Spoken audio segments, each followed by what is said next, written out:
નમસ્કાર શિક્ષક મિત્રો, welcome to our YouTube channel. આપણે આજે આ વિડીયોમાં આજે income tax return ITR-1 form જે કરંટ યર 2026-27નું કઈ રીતે ભરવું તેનું લાઈવ ડેમોન્સ્ટ્રેશન જોઈશું મિત્રો. આપણે ઘણા વર્ષોથી આ કાર્ય બીજા પાસે કરાવીએ છીએ, પરંતુ આ વખતે આપણે તેને ચોક્કસ શીખી જઈશું જેથી ભવિષ્યમાં પણ આપણે આપણું રિટર્ન આપણી જાતે ભરી શકીએ. કારણ કે આપણે એક શિક્ષક તરીકે આ કાર્ય તો કરી શકીએ છીએ. શિક્ષક કભી સાધારણ નહીં હોતા એ વાત તમે જાણો છો. આપણે આ કાર્ય શીખી જવાનું છે એટલે આ વિડીયોમાં આપણે લાઈવ ડેમોન્સ્ટ્રેશન દ્વારા જોઈશું. તમે સચોટ રીતે જો વિડીયોને વ્યવસ્થિત જોશો તમે 5 જ મિનિટમાં તમારું નીલ ઇન્કમ ટેક્સ રિટર્ન છે તે ભરી શકશો. બરાબર છે મિત્રો. અને બીજું કે અહીંયા આપણે તમામ શિક્ષક મિત્રો ITR-1માં આવે છે. આ ઉપરાંત બીજા ઘણા કર્મચારીઓ છે, ફિક્સ પેના કર્મચારીઓ હોય અથવા તો મોટાભાગના કર્મચારીઓ જે ઇન્કમ ટેક્સમાં આવતા જ નથી તેઓ લોકો ITR-1 રિટર્ન સબમિટ કરશે. તો આપણે તેનું લાઈવ ડેમોન્સ્ટ્રેશન દ્વારા જોઈશું. તો તમે આ વિડીયોમાં જરૂરથી બની રહેજો અને તમને કોઈ પણ પ્રશ્ન હોય તો કોમેન્ટ બોક્સમાં જરૂરથી જણાવજો મિત્રો. તો ચાલો આપણે આ વિડીયોમાં આગળ વધીએ. તો સૌપ્રથમ તમે જાણો છો ઇન્કમ ટેક્સ રિટર્ન ભરવા માટે તમારે અહીંયા તમારું ઇન્કમ ટેક્સમાં એકાઉન્ટ હોવું જોઈએ. ઉપર તમે જોઈ શકો છો જે રાઈટ સાઈડમાં કે રજિસ્ટર અથવા લોગિન, બરાબર, મોટાભાગના શિક્ષકોનું લોગિન હશે. તમારે પાસવર્ડ ચેન્જ કરી અને OTP મેળવીને તમારું લોગિન કરી દેવાનું છે. નવા હોય તો તેમને રજિસ્ટ્રેશન કરી દેવાનું છે. ત્યારબાદ તમે લોગિન સૌપ્રથમ આપણે ગૂગલ પર જઈશું અને ગૂગલ પર તમારે અહીંયા ઇન્કમ ટેક્સ એમ લખશો એટલે આ રીતે જે કેન્દ્ર સરકારની મેઇન વેબસાઇટ છે આયકર વિભાગની, તે income tax department home department છે તે આપણું ખુલશે અહીંયા, બરાબર. ત્યારબાદ આપણે તેને ક્લિક કરીશું. તમે એને ક્લિક કરતા જે એનું મેઇન પેજ છે તે ખુલશે. ચાલો આપણે એમાં જઈએ. તો તમે આ રીતે તેને સૌપ્રથમ આપણે ક્લિક કરીશું, બરાબર મિત્રો.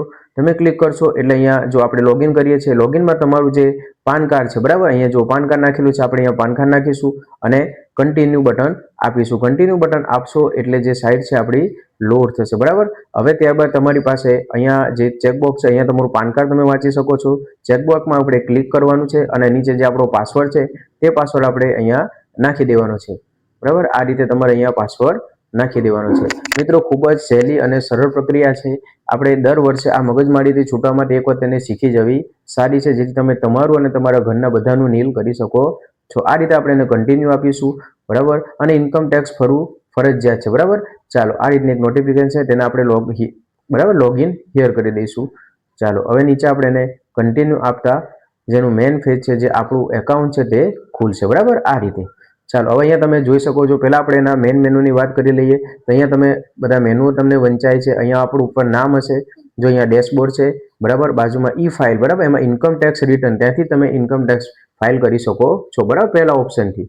ચાલો સર્વિસ છે, આના બીજું બધું અહીંયા એને જે સેવાઓ છે તે ઉપર આપેલી છે. હવે આપણે જે ઇન્કમ ટેક્સ ભરવું છે સૌપ્રથમ તમને અહીંયા ઇન્કમ ટેક્સ રિટર્ન ITR દેખાય છે, બરાબર. અહીંયા આપણે જે સિલેક્ટ છે, જો અહીંયા સિલેક્ટ એસેસમેન્ટ યર, બરાબર. તો સૌપ્રથમ આપણે 2026-27 એટલે કે કરંટ યર, બરાબર, કરંટ યર આપણે સિલેક્ટ કરીશું. ત્યારબાદ નીચે છે સિલેક્ટ મોડ, જો અહીંયા સિલેક્ટ મોડ ઓફ ફિલિંગ, તમે કયા મોડથી ફિલિંગ કરવા માંગો છો.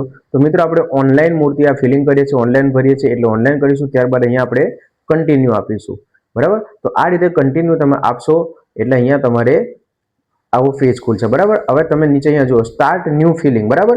ઉપર મારે એક રિટર્ન ભરેલું છે એટલે બતાવે છે. તમારે લેવાનું છે સ્ટાર્ટ ન્યૂ ફિલિંગ, બરાબર, કારણ કે આપણે ભર્યું નથી એમ માનીને સ્ટાર્ટ ન્યૂ ફિલિંગ કરવાનું છે, બરાબર. તમે સ્ટાર્ટ ન્યૂ ફિલિંગ કરશો એટલે એમાં તમારે સૌપ્રથમ પૂછશે તમને કે ભાઈ પ્રોસીડ ટુ ફર્ધર, બરાબર. તો અહીંયા આપણે ઇન્ડિવિજ્યુઅલ જે ઓટોમેટિક સિલેક્ટેડ છે તે જ આપણે ત્યાં રાખવાનું છે. પ્રથમ ઇન્ડિવિજ્યુઅલ, બરાબર, એ કરી અને આ પ્રોસીડ બટન ઉપર આપણે ક્લિક કરીશું મિત્રો, બરાબર.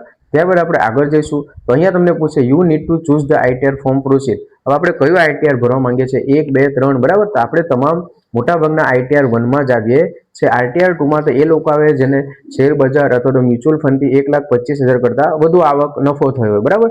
આપણે બધા એમાં આવીએ નહીં. એટલે ITR-1 સિલેક્ટ કરીને પ્રોસીડમાં આગળ વધીશું, બરાબર. ત્યારબાદ અહીંયા એક નોટિફિકેશન આપશે. આપણે આ નોટિફિકેશનને અહીંયા ઓકે, જે નીચે ઓકે લખેલું છે તે આપી દેવાનું છે, બરાબર. ત્યારબાદ લેટ ગેટ સ્ટાર્ટ, બરાબર મિત્રો. હવે અહીંથી તમારી પ્રક્રિયા જે ITR-1 ભરવાની છે તે ચાલુ થાય છે, બરાબર. તો એમાં આપણે આ લેટ ગેટ સ્ટાર્ટ કરીશું.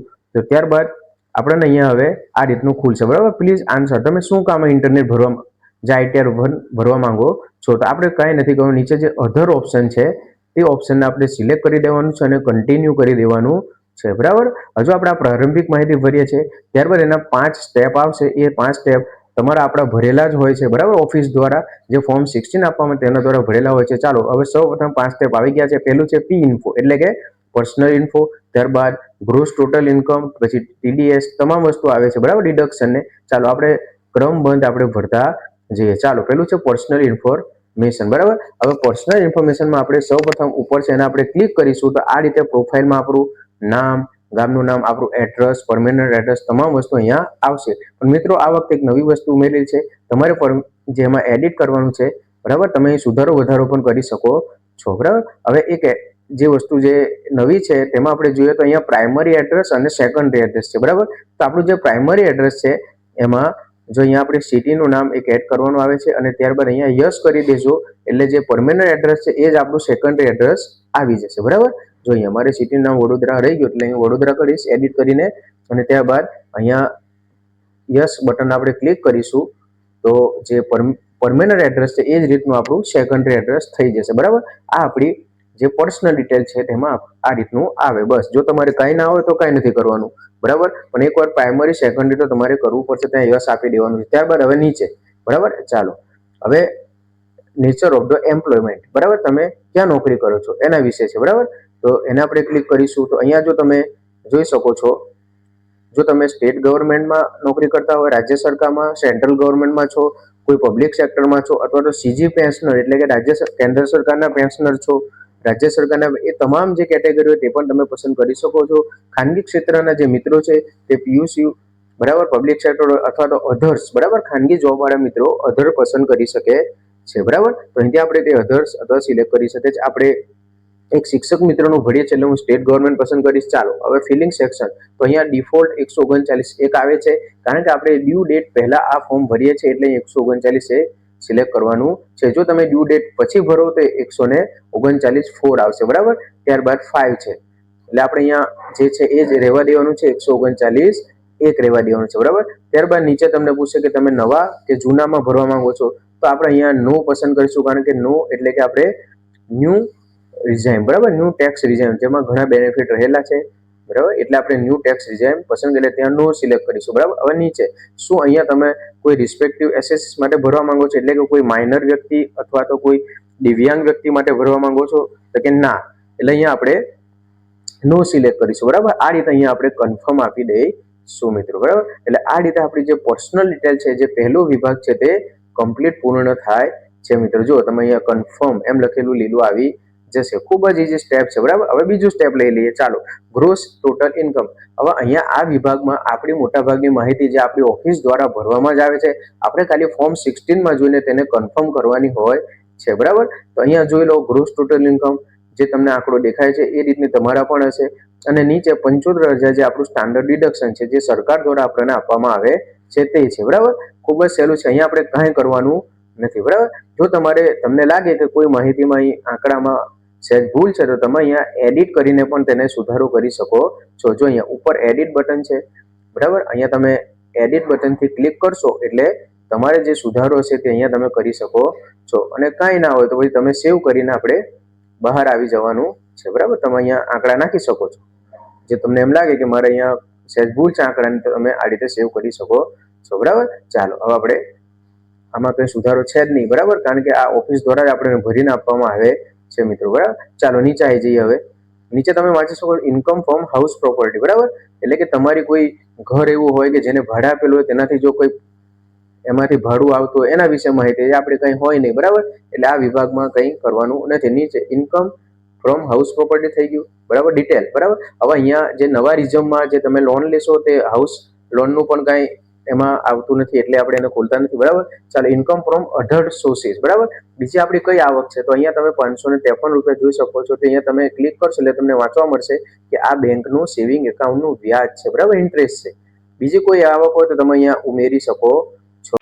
ત્યારબાદ આપણે નીચે વાત કરીએ મિત્રો, અહીંયા તમે C3 ફોર રિપોર્ટિંગ પર્પઝ, બરાબર, income which is no tax payable, એટલે કે અહીંયા તમારે એવી આવક નાખવાની છે જે મિત્રો માનો કે તમારી મ્યુચ્યુઅલ ફંડમાંથી આવેલી હોય અથવા તો પછી કોઈ વીમો LIC તેમાંથી આવેલી હોય, તે આવક આપણે અહીંયા નાખી દેવાની છે, કારણ કે અહીંયા આપણે ઇન્કમની માહિતી નાખીએ છીએ, બરાબર છે. ત્યારબાદ આપણે નીચે જઈશું નીચે તમે વાંચી શકો લોંગ ટર્મ કેપિટલ ગેન, બરાબર, not chargeable in income tax. એટલે કે અહીંયા તમારે જો કોઈ શેર માર્કેટમાં કામ કરેલું હોય અને તેના દ્વારા જે આવક થઈ હોય તે અહીંયા નાખવાની છે. અહીંયા તમારે યાદ રાખવું, જો તમને નફો એટલે કે પ્રોફિટ 1,25,000 કરતાં વધુ હશે તો તમારે ITR 2 ફોર્મ ભરવું પડશે. અહીંયા તમે ક્લિક મારશો એટલે અહીંયા જો તમારે લીધેલ કિંમત અને અહીંયા વેચાણ કિંમત નાખી અને તેને અહીંયા સબમિટ કરવાનું છે મિત્રો. અહીંયા આપણે બીજું નીચેનું કંઈ કરવાનું નથી, ઉપરનું આપણું ભરેલું આવે છે ઓફિસ દ્વારા, એટલે અહીંયા ખાલી કન્ફર્મ કરીને આપણે અહીંયા કન્ફર્મ કરી દેવાનું છે મિત્રો. તમે અહીંયા કન્ફર્મ કરશો એટલે જે બીજો વિભાગ છે તેમાં તમે જોઈ શકો છો આ રીતે ગ્રીન કન્ફર્મ લખેલું આવી જશે, બરાબર. ત્યારબાદ આપણે નીચે જઈએ TOT એટલે કે ટોટલ ડિડક્શનમાં આપણે જઈશું. તો અહીંયા તમે ક્લિક મારશો એટલે કે તમારા ખાતામાંથી કેટલા પૈસા ડિડક્શન થાય છે, બરાબર. તો અહીંયા સૌપ્રથમ જે છે કન્ટ્રીબ્યુશન પેન્શન એટલે કે જે NPS ધારકો છે તેનું જ અહીંયા આવશે અને આપણા કર્મચારીઓમાં તો અહીંયા એડિટ કરેલો હશે, નાખેલો હશે. જો ના હોય, કોઈ ઓફિસ દ્વારા નાખવામાં ન આવેલું તો તમે અહીંયા એડિટ કરી અને અહીંયા તમે ડિડક્શન નાખી શકો છો, બરાબર છે. ડિડક્શનમાં ખાલી આપણે ટોટલ એ જ હશે, બરાબર. ત્યારબાદ બીજું કંઈ કરવાનું નથી. જો અહીંયા નીચે ટોટલ ડિડક્શનનો આંકડો મેળવી અને આપણે કન્ફર્મ કરવાનું છે મિત્રો, બરાબર. કન્ફર્મ કરશો એટલે ત્યાં પણ તમે અહીંયા જોઈ શકશો, જો અહીંયા ગ્રીન કન્ફર્મ લખેલું આવી જશે. અહીંયા 3 સ્ટેપ આપણા પૂરા થાય છે. હવે લાસ્ટ 2 જ સ્ટેપ છે, બરાબર. ચાલો હવે એમાં જોઈએ ટેક્સ પેડ, બરાબર, કે ભાઈ તમે કેટલું ટેક્સ પેડ કર્યું. જો તમારું TDS હોય તો અહીંયા તમને બતાવી દેશે. અહીંયા તમે એડિટ કરશો એટલે તમારે જે લેવાના પૈસા હશે, બરાબર, એ બધું અહીંયા તમારે આવી જશે, બરાબર મિત્રો. ત્યારબાદ આપણે અહીંયા કંઈ લાગતું વળગતું નથી નીલવાળાને, એટલે અહીંયા આપણે અહીંયા તેને કન્ફર્મ કરી દઈશું, બરાબર મિત્રો. ચાલો આગળ જઈશું. આગળ જતાં તમે અહીંયા નીચે જોઈ શકો છો વેરીફાઈ યોર ટેક્સ લેબિલિટી, બરાબર, વેરીફાઈ યોર ટેક્સ લેબિલિટી, બરાબર. તો એમાં આપણે હવે ક્લિક કરીશું, બરાબર. જે લોકોને સરકાર પાસેથી વધારાના જે પૈસા જે લેવાના છે એ તમે જે ટેક્સમાં છે એના નીચેની કોલમમાં તમે માહિતી ભરીને તમારી માહિતી નાખી શકો છો. ચાલો હવે અહીંયા આપણે જે ટેક્સ લેબિલિટીમાં જઈશું તો અહીંયા આપણે જે માહિતી નાખેલી છે સંપૂર્ણ માહિતી અહીંયા તમને દેખાશે મિત્રો, બરાબર. થોડું કન્ફર્મ કરી અને અહીંયા આપણે કન્ફર્મ ઉપર ક્લિક કરી દેવાનું છે, બરાબર. તો જો અહીંયા જે આપણા 5 કોલમોથી એ ગ્રીન કન્ફર્મ થઈ જાય છે. તમારી સહેજ પણ ભૂલ હશે તો તેને તમે એડિટ કરીને સુધારી શકો છો. કોઈ ગભરાવાની સહેજે જરૂર નથી મિત્રો, બરાબર, કારણ કે આપણે એક શિક્ષક છે અને શિક્ષકનું કામ હંમેશા વ્યવસ્થિત જ હોય. ચાલો પ્રિવ્યૂ અને સબમિટ યોર રિટર્ન. ચાલો તો અહીંયા આપણે ક્લિક મારીશું. ક્લિક મારતા અહીંયા પેલું ચેકબોક્સ છે તેની ઉપર આપણે જો અહીંયા એની ઉપર આપણે ક્લિક મારીશું. અહીંયા તમારું નામ હશે. અહીંયા ખાલી આપણે એક સ્થળ, તમે જે સ્થળેથી કામ કરતા હોય આ ઇન્કમ ટેક્સ ભરવાનું, તમે વડોદરાથી કરતા હોય, ભરૂચથી, રાજકોટથી, તો અહીંયા તમારે નાખી દેવાનું છે મિત્રો. બને તો તમારી ઓફિસનું જ્યાં હોય ત્યાં નાખી દેવાનું, બરાબર. ચાલો હવે નીચે આપણે આ 3 કોલમ ભરવા નથી, સીધું પ્રોસીડ ટુ વેલિડેશનમાં આવી જવાનું છે મિત્રો. જો નીચે તમને દેખાશે પ્રોસીડ ટુ વેલિડેશન, બરાબર, ત્યાં આપણે ક્લિક કરીશું આ રીતે, બરાબર. ક્લિક કરતાં હવે આપણને અહીંયા જો તમે વાંચો વેલિડેશન સક્સેસફુલી, બરાબર. આપણે જે ફોર્મ ભર્યું તેનું વેલિડેશન સક્સેસફુલી છે. ચાલો તમે આ ફોર્મ જે વેલિડ કર્યું તો અહીંયા તમે ડાઉનલોડ પણ કરી શકો છો, બરાબર. ક્લિક કરતાં ઉપર તમારે ડાઉનલોડમાં આ ડાઉનલોડ થઈ જશે, બરાબર. ચાલો હવે ત્યારબાદ બાજુમાં આપણે આગળ વધીશું. હવે પ્રિવ્યૂમાં જઈશું, બરાબર. આપણે જે ફોર્મ ભર્યું તેનું આ પ્રિવ્યૂ આ રીતનું આવશે, preview and submit your return. એટલે આપણે જોઈએ અને અહીંથી આપણે રિટર્ન આપણું સબમિટ કરવાનું છે, બરાબર. સબમિટ આપણે આધાર OTP દ્વારા જ કરવાનું છે. હું તમને આગળ બતાવું છું, બરાબર. ચાલો ઓકે, આ રીતનું આપણું પ્રિવ્યૂ છે. હવે આપણે તેને સબમિટ જો પ્રોસીડ ટુ વેલિડેશન ફરીથી આપણે કરીશું. 2 વખત કરવાનું આવે છે. તમારે આવું આવે એટલે થોડી વાર 1 મિનિટ ઊભા રહેવાનું, 1 મિનિટ, એટલે અહીંયા તમને ગ્રીન કરેલું આવશે. કોઈ ગભરાવાની જરૂર નથી. જો વેલિડેશન સક્સેસફુલી, બરાબર. હવે આપણે કરવાનું છે વેરિફિકેશન, બરાબર. તો વેરિફિકેશન કરવા માટે તમે જો અહીંયા તમે બાજુમાં જોઈ શકો છો પ્રોસીડ ટુ વેરિફિકેશન, બરાબર. તો આપણે તેની ઉપર ક્લિક કરીશું, બરાબર. ત્યારબાદ આ રીતની કોલમમાં આવશે. તો આપણે સૌથી પહેલાં વેરીફાઈ લઈશું, બરાબર. વેરીફાઈ નાવ એટલે કે અત્યારે આપણે એને વેરીફાઈ કરીએ છે, બરાબર. લેટર ગવર્નન્સ સૌથી પહેલો ઓપ્શનમાં આપણે ક્લિક કરી દેવાની છે અને ત્યારબાદ આપણે તેને કન્ટિન્યુ આપવાનું છે, બરાબર. ચાલો તો અહીંયા આપણે કન્ટિન્યુ ક્લિક કરીશું. હવે તમે જોઈ શકો છો તમે કન્ટિન્યુ ક્લિક કરશો એટલે તમે શાના દ્વારા તેને તમે તો આપણે OTP વિથ આધાર દ્વારા, એટલે સૌ પ્રથમ જે છે એને ક્લિક મારી અને આપણે અહીંથી કન્ટિન્યુ પાછા કરીશું, કારણ કે આપણે નેટ બેન્કિંગ અથવા તેના દ્વારા કરી શકીએ, અઘરું પડે એવું છે, બરાબર. ચાલો અહીંયા એગ્રી કરી અને જનરેટ આધાર OTP, બરાબર. આપણે જે મોબાઈલ નંબર છે આધાર સાથે લિંક છે તેની ઉપર જ આપણે OTP મેળવીશું આ રીતે. ચાલો તો હવે આપણે જોઈએ OTP આવશે, બરાબર. તો આ રીતે અહીંયા આપણે જે 6 અંકનો જે OTP આવે છે તે અહીંયા આપણે દાખલ કરીશું એકદમ વ્યવસ્થિત રીતે, બરાબર છે. જો OTP ના આવે તો તમે ઘડીક થોભી અને ફરીથી રિસેન્ડ કરીને પણ OTP મેળવી શકો છો મિત્રો, બરાબર. ચાલો અહીંયા જો તમે જોઈ શકો છો હું અહીંયા જે ઓટીપી છે તે દાખલ કરું છું અને તેને આપણે હવે નીચે વેલિડેટ કરીશું, બરાબર. તમે અહીંયાથી જોઈ પણ શકો છો કે તમે ઓટીપી કેવો દાખલ કરો છો, બરાબર. ચાલો આપણે અહીંયા એને વેલિડેટ કરીશું, જો આ રીતે. તો વેલિડેટ કરતાં જે સમગ્ર પ્રક્રિયા છે અહીંયા તમને એક રિટર્ન સબમિશનનું કન્ફર્મ કરાવશે, બરાબર, કે હવેથી સુધારા થઈ શકશે નહીં, બરાબર. આપણે અહીંયા સબમિટ આપીશું. સબમિટ આપીને જો અહીંયા સબમિટ લેવલ વેલિડેશન, બરાબર, તમે ઘડીક અહીંયા ઠોપશો એટલે તમને અહીંયા એક નોટિફિકેશન જોવા મળશે, બરાબર. તો અહીંયા તમારું જે આ સંપૂર્ણ કામગીરી છે જો લોડિંગ થાય, બરાબર, સબમિટેડ સક્સેસફુલી, બરાબર. આ રીતે આપણી સમગ્ર રિટર્નની પ્રક્રિયા છે તો અહીંયા પૂર્ણ થાય છે મિત્રો, બરાબર. હવે આપણે અહીંથી પ્રોસીડ કરવાનું છે. જો અહીંયા you have a successfully field and verify your return, તમને મોબાઈલ નંબર અને તમારા ઈમેલ આઈડીમાં પણ જાણ કરવામાં આવશે. હવે વાત થઈ જે આપણે રિસિપ્ટ જે ત્યાં આપણે જમા કરાવવાની છે તેની વાત કરીશું. તો બાજુમાં ડાઉનલોડ રિસિપ્ટ છે, બરાબર. ઇન્કમ ટેક્સ રિટર્નની જે રિસિપ્ટ છે આપણે બધી જગ્યાએ તેની જરૂર પડે છે, બરાબર. તો આપણે ડાઉનલોડ રિસિપ્ટમાં જઈશું અને તેને ક્લિક કરતાં ઉપર જે ડાઉનલોડ થાય છે એમાં તમે જોઈ શકો છો આપણી રિસિપ્ટ ડાઉનલોડ થઈ ગઈ છે, બરાબર. આ રિસિપ્ટને આપણે પ્રિન્ટ કરીને આપણી વડીલ કચેરીમાં અથવા તો આપણી જે ઓફિસ હોય અથવા જે આપણે એમ્પ્લોયર હોય તેને આપણે આપવાની હોય છે મિત્રો. અને ભવિષ્યમાં પણ આપણે બેંકમાં કે ગમે તે સેક્ટરમાં કામ આવે છે મિત્રો. તો આ રીતની આપણી રિસિપ્ટ જનરેટ થાય છે. તો આ રીતે આપણે ITR 1 ભરી શકીએ છીએ. તમામ ફિલ્ડના કર્મચારીઓ આ રીતે ભરી શકે છે. વિડીયોને વધુમાં વધુ શેર કરજો. તમને કોઈ પણ એમાં જો તકલીફ હોય, ક્વેશ્ચન હોય તો તમે જરૂરથી કોમેન્ટમાં લખશો. આ વિડીયોમાં આટલું જ. જય હિન્દ, જય ભારત.